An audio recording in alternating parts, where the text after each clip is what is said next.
Welcome back to another episode of our FC 26 Get Real mode here with Bolton Wanderers. It is, of course, episode number 43 as we prepare for our first Premier League game of the season, which will be against Sheffield United. The Blades, we have also got Bournemouth, Everton, Manchester United and Brighton in our opening 5 games. We should also find out our Champions League opponents for the league phase of that competition. I'm excited for that one. Of course, our first ever Champions League season here with Bolton Wanderers. The transfer window is still very much open. We have so far signed Van Bommel, the Dutch winger, who's had a great start to life here at Bolton Wanderers, scoring on his debut against Barcelona in the Super Cup. But I don't think he's going to be fit enough to start our opening game in the league. We only have 2 centre-backs at the moment with the departure of Farino and Leo Helde. We've only got Isaac Toure and Charlie Hughes right now, and that means we certainly need one more centre-back, possibly 2, but there will have to be adaptable centre-backs that can also play as a left-back and a centre-back that hopefully can also play as a right-back, and that will give us 4 centre-backs who are also capable of covering the wide areas, just the Arsenal model pretty much, where your centre-backs can play as a full-back. We will, of course, bring in a backup goalkeeper to Owen Goodman. And number 1 this season, we need someone to back him up for when we need to rest him for the cup competitions. Hopefully he doesn't get injured again as he did in the latter stages of last season. Possibly one more midfielder as well. We will find out what happens as the transfer window progresses. For now, though, we will get ready and go into our first Premier League game of the season. Now, the plans for the start of the new season is to start, well, get off the blocks flying and put pressure on those teams, just as we did last season. If you put enough pressure on them, some of those teams might crack in the latter stages of the season. But we've got Sheffield United here, of course, recently promoted back to the Premier League from the Championship. I'm not sure if they won the league or they finished second, but I think it's one of those. They've got Tanganga as one of the centre-backs. They've got Matos, who I really do like. And they have got Tom Cannon as one of the strikers here, playing the 4-4-2 formation. For us, it's Owen Goodman's in goal, Hughes, Toure, Small, and Nico Sigor playing in that right-back position today. It's going to play more in midfield as the season progresses. We just need to bring in a new right-back. Bayuk, who started the Super Cup, so not quite fit enough to start. Man, it's one of those games against recently promoted sides where we've always had good times against them. We haven't really smashed, as of yet, a recently promoted team, but we seem to, one way or the other, get the 1-0, 2-0, 2-1 victory. Big chance there. Goalkeeper gathers. They are a team that try to play off from the back, from what I've noticed so far. They'll pop it around if you allow them to, but big mistake there. Oh, that's the run from Lloyd Yandel. Surely 1-0 from the academy graduate. Big save from the goalkeeper. He's gonna play more games. That's the gradual progression, isn't it? He came off the blocks from the academy last season. We trusted him in some key games, important games. You'd expect him to play maybe a little bit more games this season, especially in the league. Last season, he played more in the cup competitions. As Thierry Small goes inside to Clayton Taylor. Clayton Taylor looking for runners. Now to Morgan. Morgan plays in a good ball to Nelson Viper. The touch good. Overlapping run here from Clayton Taylor, who finds the top left-hand corner. I told you, he knows we have brought in a new left winger. And right now he's doing everything possible to keep that position for himself. And that's what competition does to the team. That is what competition does. It's the first goal of the game. Long get closer. Was a little bit too slow there, Isaac Toure, in closing down the striker. But nonetheless, we do win possession. Clayton Taylor driving from the left-hand side. He's been one of our better players in this game. Goes inside now to Morgan. Morgan tees up.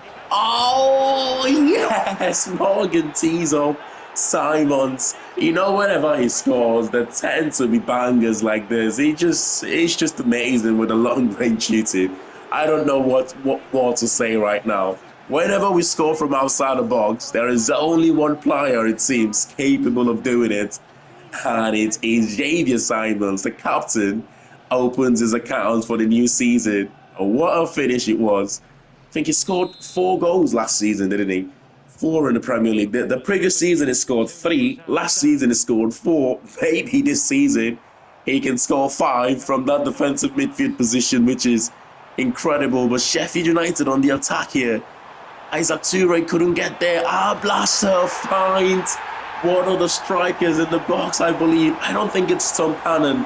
I think it is the other striker who pulls one back here for Sheffield United just before the end of the first half. And it's a good, tidy finish as well. Found the far side comfortable. You can see what that goal meant to him. Disappointed with it. Well, we could make a 3-1 here. Oh, he made a good run. Oh, what a good run that was from Lloyd Yandel. We just couldn't play that final pass to him.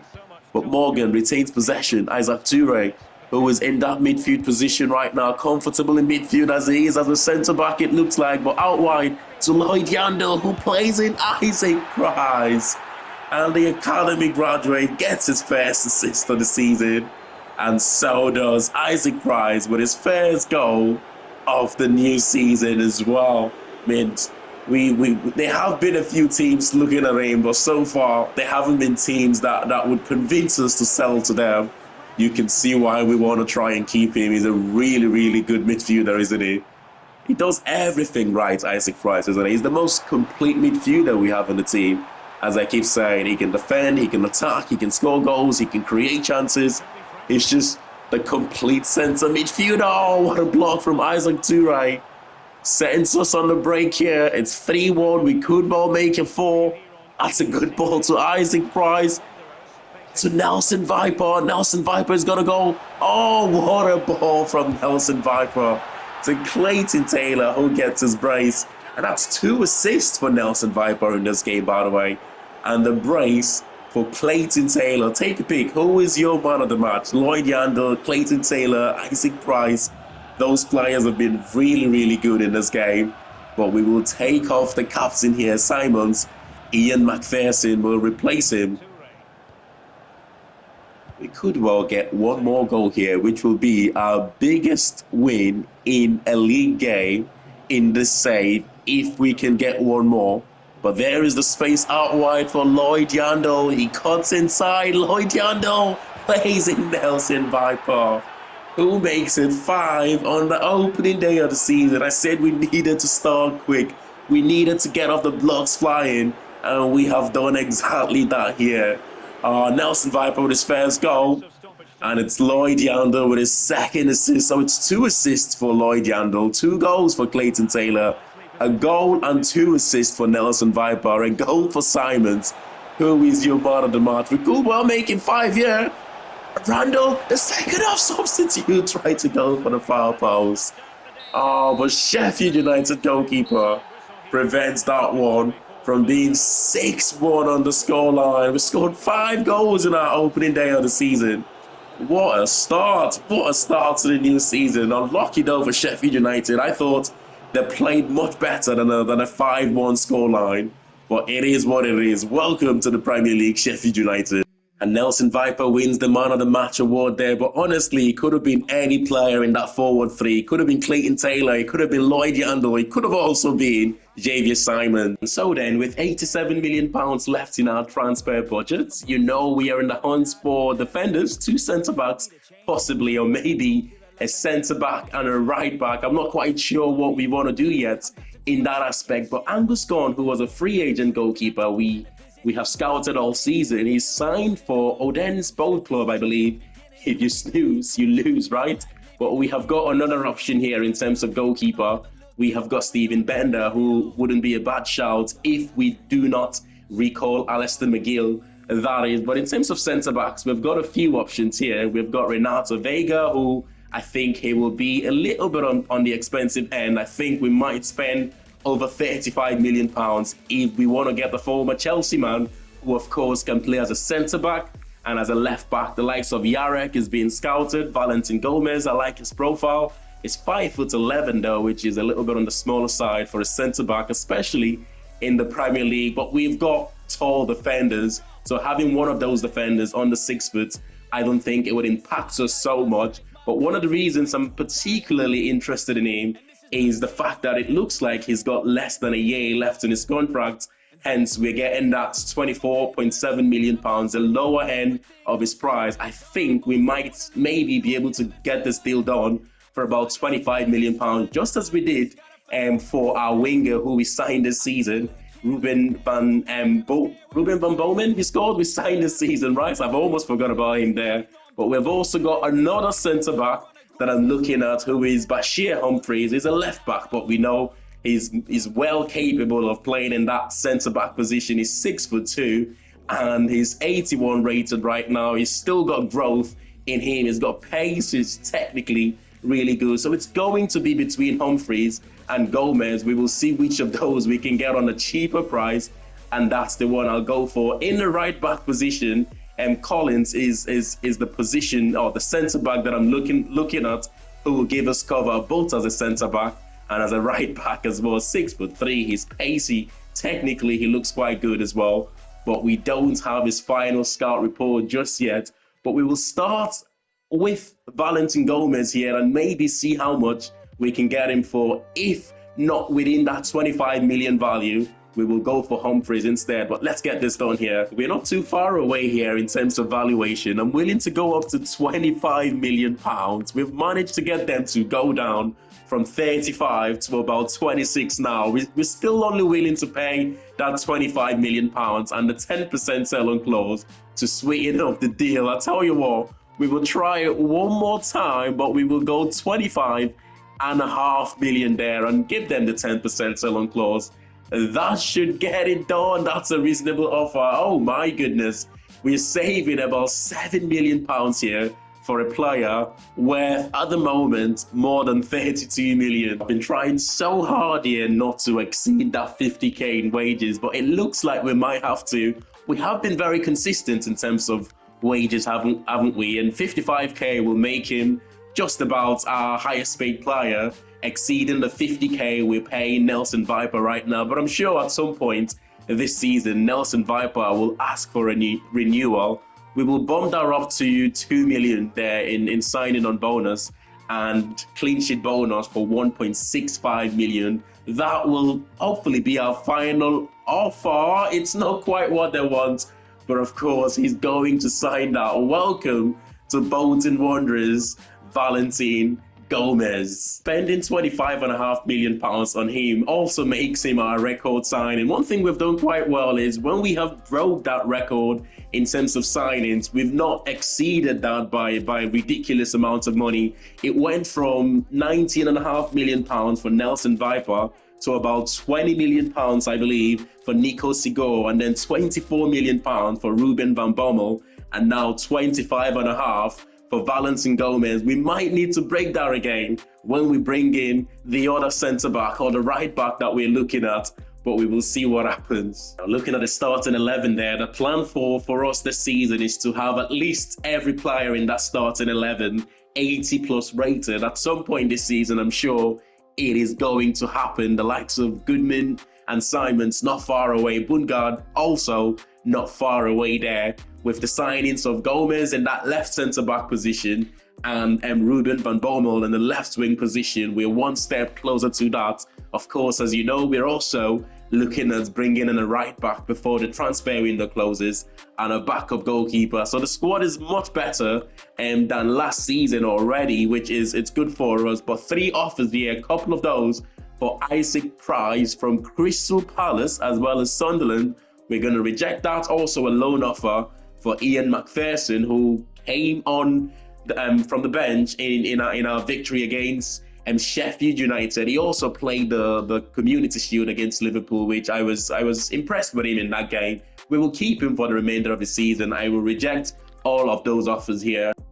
And by the way, 3 of our players in Week 1 Team of the Week in the Premier League, which is incredible. Lloyd Yandel and Clayton Taylor and Nelson Viper. But Brighton, 4 players in there, which is incredible as well. Chelsea, 2 players, Cole Palmer and the left back Balde. 2 more offers here for Isaac Price. Don't get me wrong, there are some teams that would put offers for your player that you cannot refuse. Say, for example, the likes of Liverpool, Chelsea, Manchester United, Manchester City. Although right now we're in the Champions League and we won the league last season, I still think any player in our team right now would still want to move to those sorts of teams. Best of all, bigger wages straight away, play for a bigger club, bigger fan base, and things like that. So I understand that, but we're certainly not selling to teams like Sunderland, Leeds United, and all of those teams. But two more offers here for Isaac Price. One of those offers from Manchester United, and the other a swap deal from Lille, who is offering us a player and just over £2 million there. 79 rated striker, who was quite young as well, 22 years of age. But Manchester United, oh my goodness. Well, our chief executives is saying we could possibly get up to £61 million for this deal. I don't want to negotiate for it. I really do not want to negotiate. So if Manchester United can give us anywhere between, let's say 45 and £50 million for a player we signed for less than £15 million, if I'm not mistaken.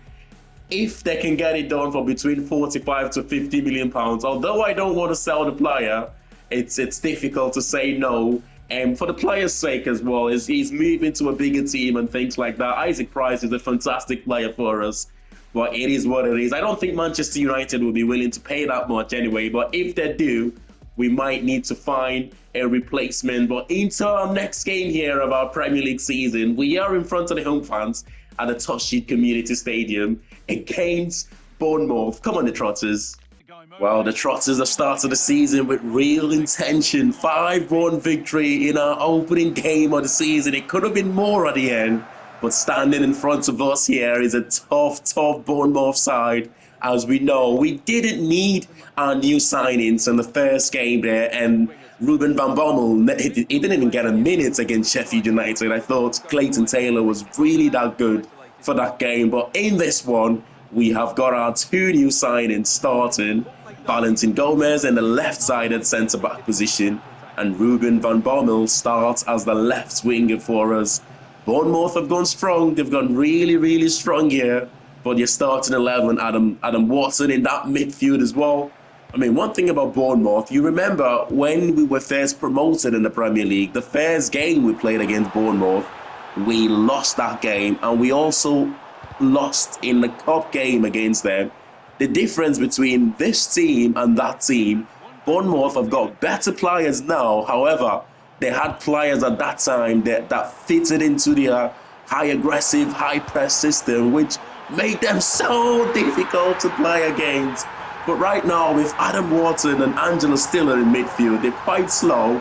It doesn't give them that sort of intensity, and it makes it a little bit easier to play against them. Philip Bungard with a fantastic header there from a Thierry Small cross from the left-hand side, cushion header.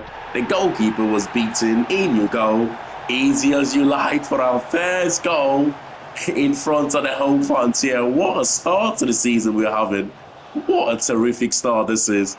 I mean, the difference between Lloyd Yandel and Philip Bungard on that right-hand side is, don't get me wrong, Lloyd Yandel is more of a complete player in my opinion, in terms of comfortable and dribbling 1v1 with a defender. But Philip Bungard, oh, that's the second. Philip Bungard is just an out-and-out goal scorer. He will score goals. He will make those runs into the box. Lloyd Yandel is more of a creator.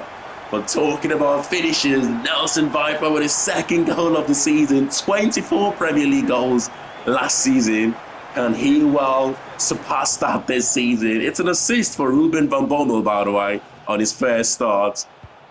Incredible start to the season. 7 goals scored so far in 2 games with Bournemouth on the attack. Valentin Gomez read that one really well. I've been impressed with the new centre-back, you know. He's been comfortable on the ball, much better on the ball than Isaac Toure. He's also quicker. He reads the danger better than Isaac Toure. Of course, he's not 6'9". He doesn't have the height of Toure, but other aspects have been amazing for us so far in this first half anyway. But long way to go. Possession lost Adam Watson tries to go long, but he gives the ball straight back to us. Out wide is Van Bommel, who goes inside to Nico Sigor playing in that box-to-box midfield position today, which is where we want to see a lot more of him. But Ruben Van Bommel almost scoring his first goal in a competitive game, because he did score in the Super Cup, so not the first goal for us, just the first goal in a competitive game. But Isaac Price has been bullied. Not often you see Isaac Price get bullied off the ball, but Traore, who's had some amazing games against us in the past, really strong. I think Simons would pick up a yellow card at the end of this for that tackle, but the referee allows it to go. Bournemouth, oh, what a save. He's going to gather that one. Bournemouth have been the better team in the second half, you know. It was a much quiet first half for them. I don't even know why we're going crazy to attack. We're 2-0 up. We should be a lot comfortable. That's another good defending from Valentin Gomez. And as we said, Simons was always going to pick up a yellow card for that terrible tackle earlier on. Is he going to go short with the throw? Yes, he goes short to Kluivert, who turns his man. Kluivert plays in. Oh, what a save. That's Ryan in the box. I think Bournemouth are asking all of the questions right now. We haven't been able to contain them so far in the second half. We've still got the 2-goal advantage, which is the most important thing. But on the break here, Nelson Viper plays in Price. Bayuku is going to make that on the lapping run from the inside. Isaac Price finds Bayuku. Bayuku squares it into the box, and Ruben Van Bommel makes it 3-0. And just like that, under pressure all through the second half. But on the break, you know how deadly we can be. And Bayuku once again picks up an assist. It's 7 for him last season. And so far, he's got the first one. He's such an attacking fullback, you know. And when he gets to the end of things, you're pretty sure there is always a positive outcome. But that is the end of the game for Nelson Viper. He's been replaced here by Wang Yudong. That's a player we want to try and give a little bit more game time this season. I think he might just, given the fact that we've got Champions League football this season, it's much more difficult than the Europa League. The game time for Wang Yudong, oh, good save. The game time for Wang Yudong might just be a bit less this season, which is unfortunate, considering he was an excellent player for us last season. But it was easier playing him in the Europa League, playing him in the cup competitions, and at times in the league games, to be honest. But with the arrival of Ruben Van Bommel, that might make it a little bit more difficult for game time this season. But of course, we will try and give him game time when we can, as much as possible. It's exactly the same for Lloyd Yandel, who never got any minutes in this one, but he played the last game. He's got to prioritize the game. But another fantastic performance here from Ruben Van Bommel. A goal and an assist to his name. 3-0 victory in front of the home fans.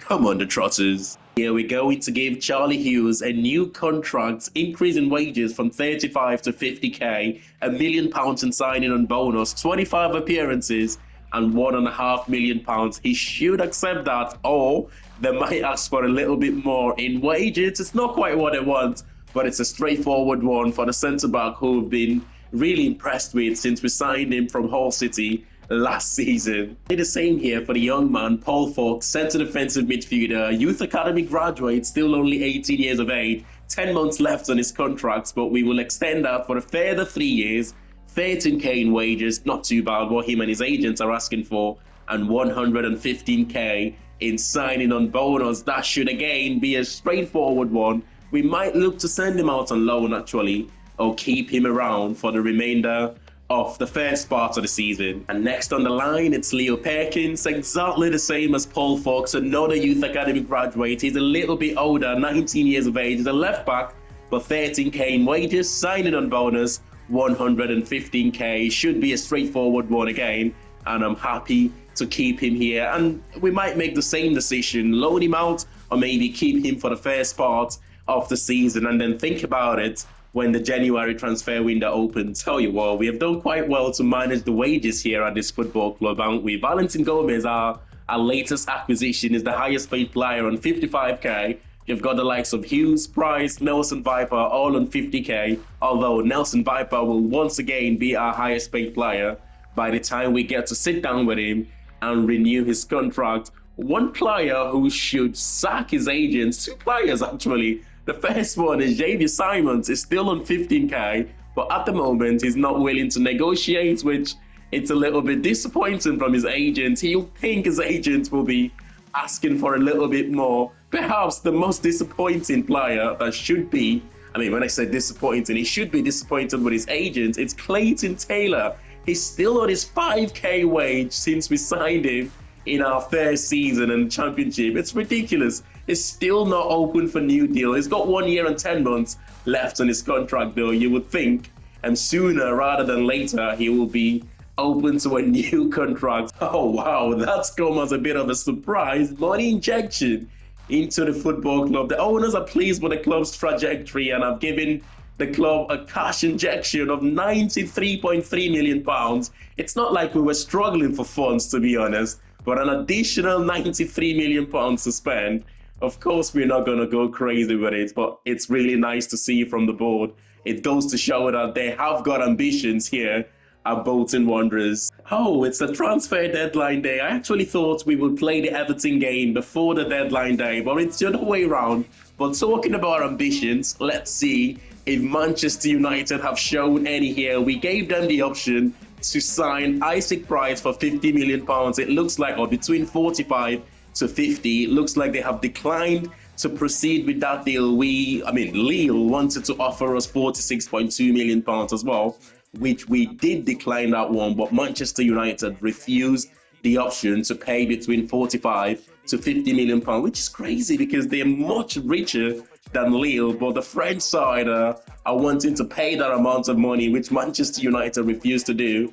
Anyway, that is to our own benefit, I suppose. Paul Fox and Wang Yudong loan offer there from Aston Villa. We will, of course, reject both of those, but we need to bring in one more signing, and that will be, I have decided it will be a centre-back that is capable of playing as a right-back. There is just the one option for us, and it is Collins, who we don't have his final scout report at the moment, but I think he will be between a 25 to a 30 million pounds player, given some of his attributes here that I can see. He's really quick.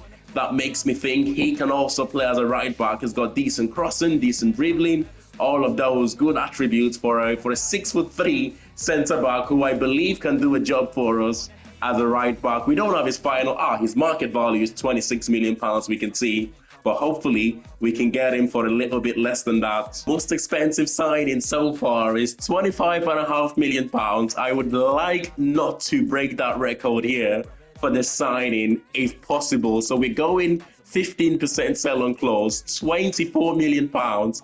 I've got a feeling we will have to break that, given the fact that it is transfer deadline day. That's actually not too bad, 6% in terms of the sell-on clause. Let's make that 5, and let's go 25 million pounds here and see what Frankfurt, the German side, have to say.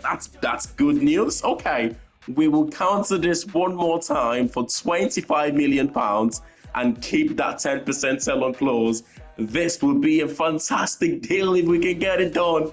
We're getting much closer now in valuation. Like I said, I would like not to break that record right now for 25.5 million pounds. If possible, we're gonna match the record maybe, but let's try one more time for 25 million pounds. This is the final one.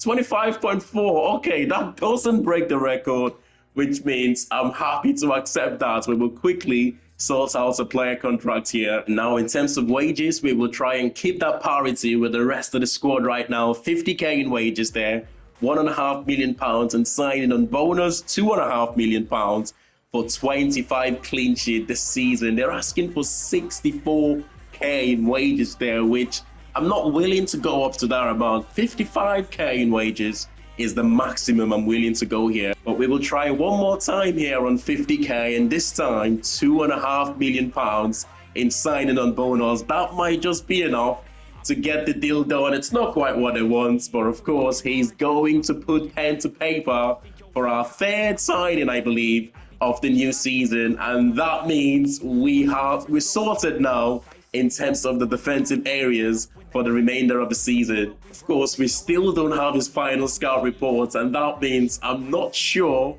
whether he's an 81, 82, 83 rated player. My guess would be 81 or 82, but again, whether he can play in that right back position, we think he can, but we're not exactly sure. But we will find out here shortly. It is a good deal according to the board, which is always nice to see. But in terms of the positions the player can play, he's a 81 rated centre back. Actually, he's an 80 rated right back, it looks like, and an 81 rated centre back. So that's not bad. He's going to do exactly what we want him to do this season for us in terms of playing more games at right back.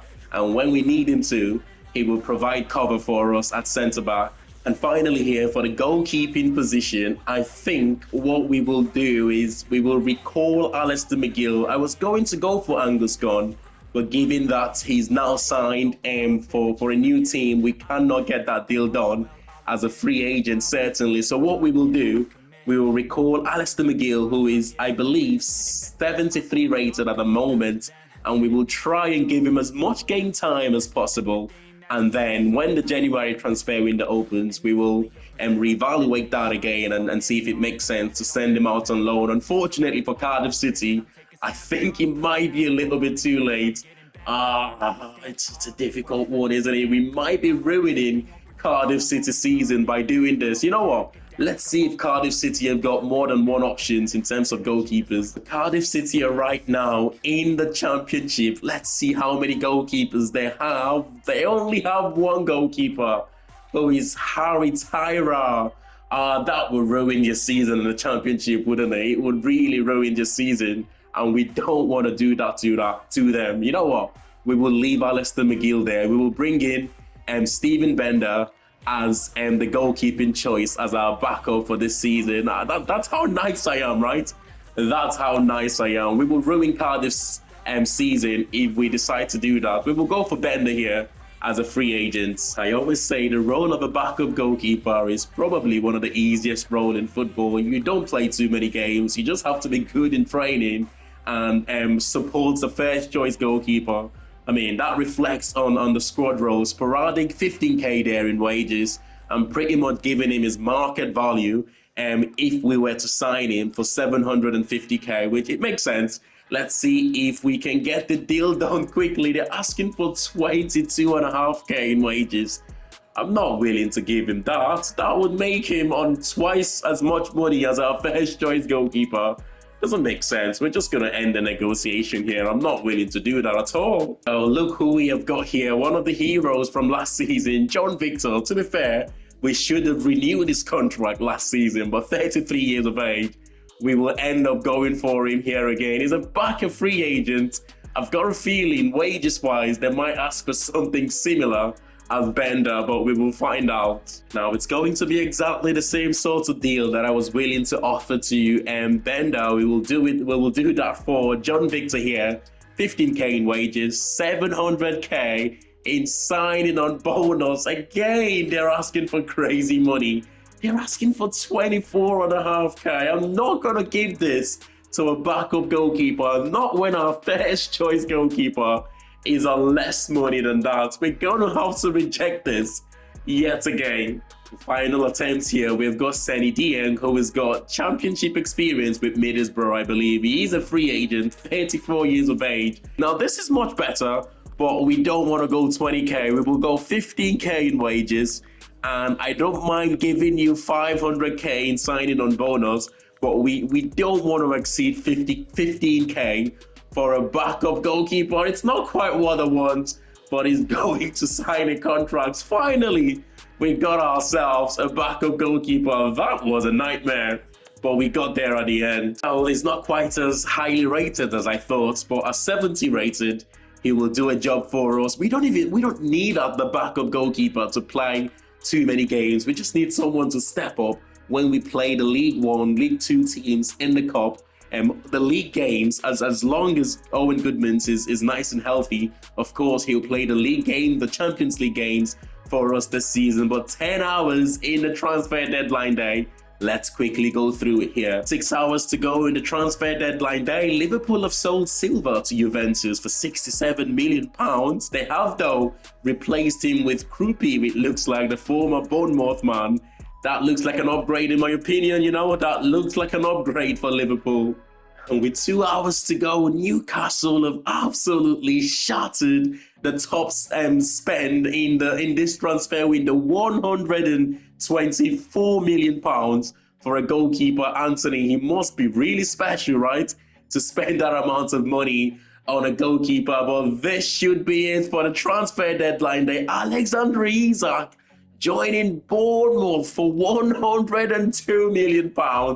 That is absolutely crazy. Where is Bournemouth getting £102 million from, man? Sometimes the amount of money spent on this game can be ridiculous sometimes. Bournemouth, £102 million to sign Alexander Isak from Liverpool. It makes them one of the top teams, right, for the remainder of the season. Last season, they finished in the top half of the Premier League. I'm sure they will be looking to do a little bit better this season. But that is it for today, lads. That is it for today. In the next episode, we've got some tough games coming up there. Oh, it looks like we have now got the Champions League phase table there. Let's take a look. The opponents we will be facing. Olympique Marseille will be our first game of the Champions League away from home there. That is a really good atmosphere in Marseille. You've got the likes of Michelin. We have got Sparta Prague, the Czech Republic team. We have got, I'm not sure who that is, but RAL, R-A-A-L, we will be facing them. Bayern Munich so far are looking like our toughest game in the Champions League. And we have got there another unknown teams, Rako, who we will be facing. It sounds like a Polish side. It has to be a Polish side, right? And finally, we've got tough games against Bilbao and against Paris Saint-Germain. I don't know which is tougher, Bayern Munich or PSG, but some tough games for us in the Champions League and a couple of games where you would think we can pick up points in that competition. But nice start in the league for us. Top of the league right now. 2 wins from 2, 8 goals scored, just the 1 conceded.